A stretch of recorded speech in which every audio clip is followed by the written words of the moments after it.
All right, welcome back to the third set. And before we continue, let's look at some of the set highlight brought to you by PLDT My DSL. That's a good block there from UST and good recovery. Now they go to Aiza Maizo, who drops it, and she gets that point. Aiza Maizo, very effective, our best attacker for the conference. Aiza Maizo. 16-13, UST with a 3-point lead. Carolino to Boali.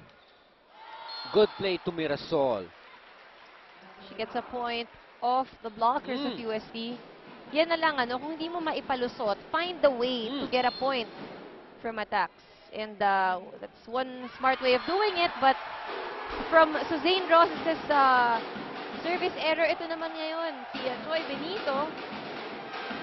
Wow, could it be fatigue right now, and for these really conditioned, well-conditioned players But you know, at the pace we're going? Both these teams actually started warming up early, early today. Yeah. So, baka meron ngang fatigue factor dyan. And like what ito ngang San Sebastian, they have been waiting lang for this particular game. Yes. So, medyo may pahinga. So, Correct. iba yung kondisyon.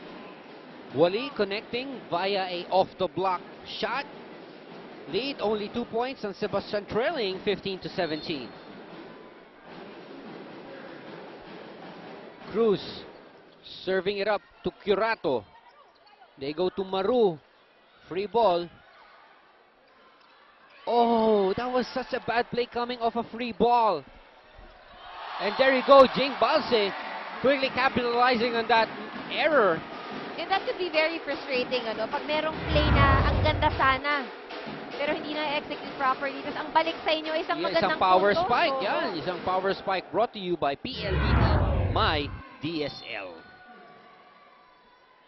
Talagang ano that's what you call, you really pay dearly for those little mistakes if you're up against a team. Either way, if you're up against USC or up against San Sebastian, these little mistakes will come back to you Yes. in a big way. That's right. 19-15, 4-point lead for UST. They go to Jing Buli, and she gets blocked again by the twin towers of Aiza Maizo and Micah Ortiz. Look at this. Great timing by the UST block. There you go. No one at the end zone for the Lady Tigers. Kahit sino ilagay ko dyan, wala sa sarili. Ano mangyayari sa atin yan? Puro kayong ganyan maglaro. Puro kayong masakit. Kasi mag-isip kayo kung paano kayo makakabawi. Puro kayo dagdag ng pabigat dyan. Pero yung mga, ang liwaliwanag instruction ko, dito kayo sa likod. Yung nasa gitna sa likod.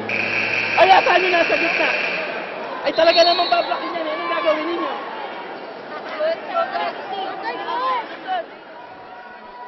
And let me bring you back to the pregame interview. Coach Rogers said he was relaxed for this game. I think he's taking that back right now. I think he is. You know, with the situation they're in, they're down by 5 points. Naku, mahirap nga naman, ano, dahil nakita niya talagang blocking ng UST is working well ngayon. Ang masama pa doon, nakikisabay na wala sa sarili daw ang mga players. Aiza Maizo connecting, and this is a luxury of a lead in this kind of a game. UST up by 6 points, 21-15.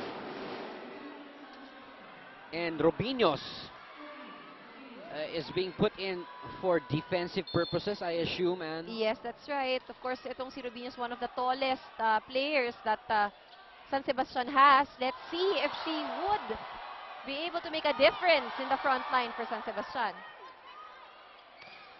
Jing Buli giving it her all. She is front line, back line, even in defense. Itong si Jing Buli really contributing to the Lady Tags. She's not giving up, that's for sure. As UST with a commanding 5-point lead. Maizo! Connects again. Well, that's why Aiza Maizo is the best attacker. Yung porsyento niya talaga sa pagpatay ng bola is very high. 22-16. Lead up to 6. Poor reception. Suzanne Rosses tipping it in. Oh, Carolino now. That attack was too powerful for San Sebastian to handle. And again, both these teams that we are watching right now, we are in game 1. Itong parehong teams na to may championship titles in their very own Oh, right. UST actually has 5 Wow. Shakey's V-League championships already to their name, while itong San Sebastian has had 1 title, and alam natin that what they are trying to work on now is to get another one, to add another title That's right. itong season na ito. So this is Also, really very to exciting. give Jing Bully her Oh, first. yes, of her course. first. Because like what we mentioned earlier, no, nung nag-champion itong San Sebastian, it was Suzanne Roses. Yes, who carried them. Yes, that's right. Service ace from Buali, and she is just doing everything for the Lady Stags at this point. Hopefully, it would be enough. They would need a couple more points. Oh! These service errors have hurt the Lady Stags in this third set. I believe that's their 4th for this set. That's right. Ang dami, no? These are wasted chances na parang iba yun eh. If you could send it over, kahit umoutside siya, may chance na may kukuha. lao. Pero kung straight into the net, No way. wala na yan. Obviously, Nice wala na play. Nice play for Suzanne Roses. Having no blockers to contend with. M. Carolina lost in that sequence. UST still at set point. Perfection is needed for San Sebastian right now. Just one mistake, And that's it. and you know they will forgo the set. Good save by Curato. Maizo into the net. 24-20. San Sebastian needs 4 points to extend this one. You know, this has 1 point na lang kailangan ng UST, but this has been done before. May ibang teams na nanalo pa over a Yes. team that has 24. Carolino! Oh, what a save from Buali! Itong si Bully hindi lang pang frontline, even in defense Yo, yeah. maasahan. They give it back to M. Maizo back. Oh, this time middle attack for Ortiz. Belen will give it to Cruz, who sends it to the outside. Errors are really taking a toll. Ayan, bumabalik sa San Sebastian yung mga errors na nasasayang. And that was just a sorry way to end that well-fought rally.